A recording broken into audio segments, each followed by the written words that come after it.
D खामोश यानी D silent. जी से पहले डी खामोश यानी साइलेंट रहता है। जी से पहले आने वाला डी खामोश यानी साइलेंट रहता है। जैसे एग्जांपल है एज, किनारा। देखिए एज में जी से पहले डी आया है, लिहाजा ये खामोश है, नहीं पढ़ा जाएगा। इसको पढ़ेंगे एज, एड जी नहीं पढ़ेंगे बल्कि एज, किनारा। इसी तरह हेज, झाड़ी की बाढ़।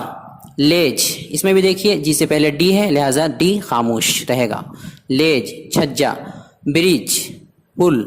बजट, इसको बजट नहीं पढ़ेंगे, बजट। जी से पहले डी है, लिहाजा जी खामोश रहेगा, बजट। गरज, गरज, बुग़्ज़ रखना।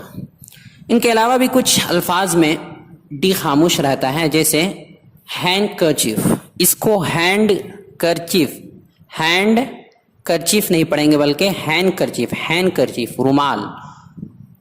हैंडसम, हैंड HANDSOME, इसमें डी भी है लेकिन ये डी खामोश है। हैंडसम, इसको नहीं पढ़ते हैं, हैंडसम के बजाय हैंडसम पढ़ते हैं, खूबसूरत। सैंडविच, सैंडविच नहीं, सैंडविच, सैंडविच।